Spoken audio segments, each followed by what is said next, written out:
Well, hello everybody, and here's another episode of G Bear's Off-Grid Ways, a homestead in the desert. So, this morning I had a rude awakening to a dark house. Yeah, I was out of power this morning. So, that kind of freaked me out because I didn't have anything running all night. The winds were blowing all night long, and I had Mother Nature's air conditioning blowing through the bedroom, so I was sleeping really good. And it wasn't until I woke up just before the sun came up and had to take my morning walk to the bathroom. Well, I said, well, something's not right here. It's dark in here. So I said, well, it's almost time to get up anyway, so I stayed up and started trying to figure out what was going on. So I turned on my Bluetooth and checked the charge on the batteries out here, and it was showing error, no power. I said, now what the heck is going on here? So let's move into the area here. So while I was in here, I also pulled out 2 more dead batteries out of there, got them outside. So I'll be going through the rest of these 2, 4, 6, 8, 10, and to be honest with you, I'm glad I still had those hooked up and being charged by the Harbor Freight solar panels, because what I did was, when I had no power this morning, was I switched my inverter off, disconnected the 2 battery cables going to the new batteries, that positive up there and the negative over here, right off the back of the inverter. Then I used my 6 gauge, not 6 gauge, 2 gauge jumper cables, and I jumped off of these batteries down here, which are still tied into the rest of this bank. And then I clipped on the other end of the jumper cables onto the positive and negative poles of the inverter, and I got it to kick back on again, and I was running off of those batteries. And then the sun came out a little while later.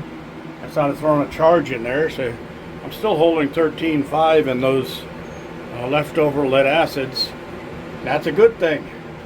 But up here I've got 14 volts, and yeah, I had the cover off, trying to figure out what the heck was going on. So anyway, I got my Kaiweets voltmeter out, and I checked the voltage on these things, and I only had 9 volts. Well, that's dead. I mean, 10 volts on these things is considered dead, but I was down to 9 volts. So it says in the book, it says what to do when your batteries quit working. Well, if you're below 10 volts, you can't even put a battery charger on there because it won't recognize them, because they're dead. So what did I do? Well, I disconnected everything that was going to the batteries completely, except for this little unit right here with 100 amps of 100 watts of solar coming in from Harbor Freight. And I watched it, and it was coming up a little at a time, but not very much. So I said, well, I got to have some more than that on there. So I got out my Harbor Freight battery repair charger, which isn't really for lithium batteries, but I set it up at a 15 amp charge and started putting a charge into the batteries to get them coming up in par. Well, I needed more than that to get these things completely charged, so I had to find out what the problem was. So I started going through my settings, and one of the things I found in settings here that had no mention anywhere in any books or anything like that about these settings and what was causing the problem. So what was it? Well, let me go into main menu here and get a little closer so you can see better. Alright, so main menu, and what I would do is go over the limits and then hit enter, and on the limits right here output amps, input amps. All right. Okay, so it's recommended by the battery manufacturer for these batteries to charge them at around 46 amps. All right, so that was set at 99. 99 amps going out of these batteries to the inverter. That was way too much. Okay, then the input was set to 90. I said, what the heck is this all about? So I reset them to 40 and 46. And the reason for that is, at those readings, the actual amps that was showing up, let me see, the amps that was showing up here was up in the 90s to 100 amps. That was too much. So now you see it's hitting 40, 41. So it's right in there.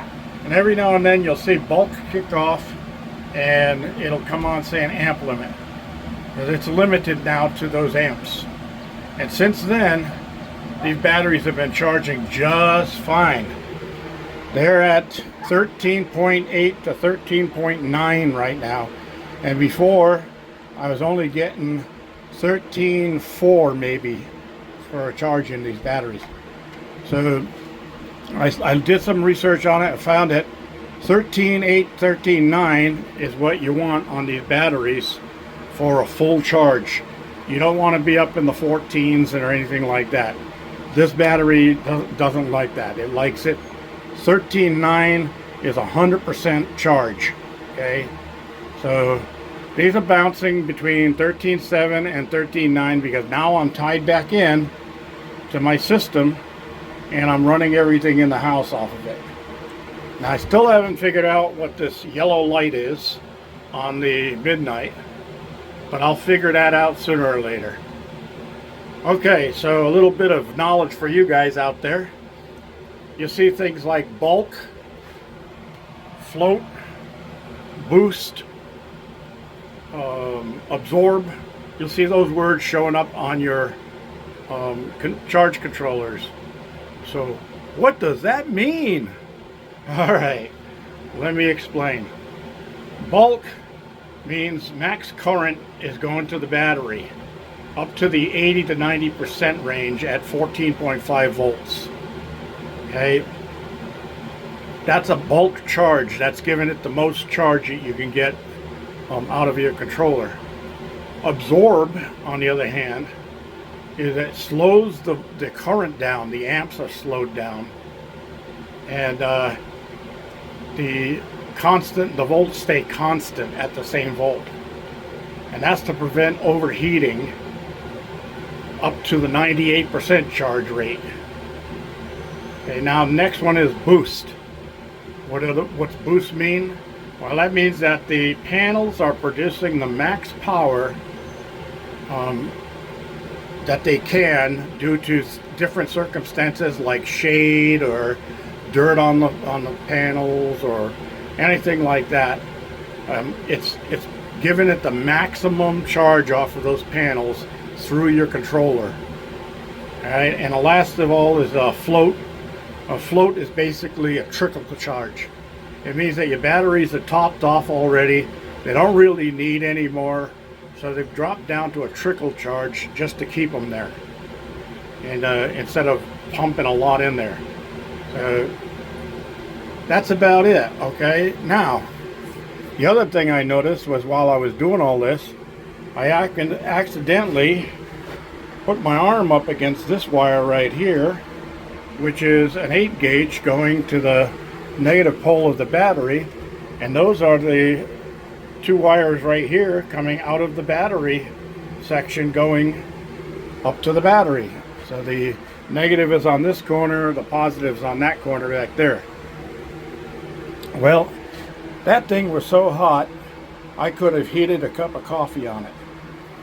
And why? Well, Remember I said I was pumping 90 something amps out of this unit up to these batteries. That's too much.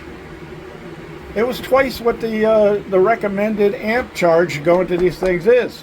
Also, 8-gauge wire is only good to 50 amps. So it was throwing in almost twice what this wire can carry.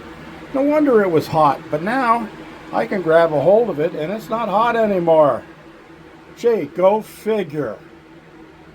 Now, I'm not sure why none of the literature said anything about that.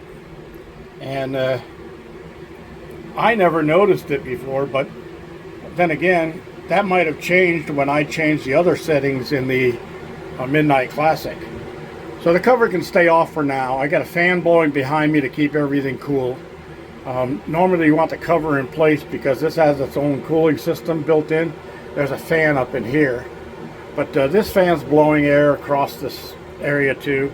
Fan behind me is putting air on top of everything here, including my inverter, keeping my inverter cool. So that's another thing, is I noticed that I can put my back of my hand on this inverter today and it's not that hot. But yesterday, when I touched that, it was really hot. That's why I ran a fan in here. I thought for sure it was just the ambient temperature outside, but I was pumping too many amps into this system. So I'm hoping that was the whole problem. I've been running now since 2 o'clock this afternoon, and it's like 4 p.m. now, so a couple hours in, and my battery voltage is staying the same. So that being said, I got one more thing to cover. I started thinking what could be the major draw on my batteries after the sun sets.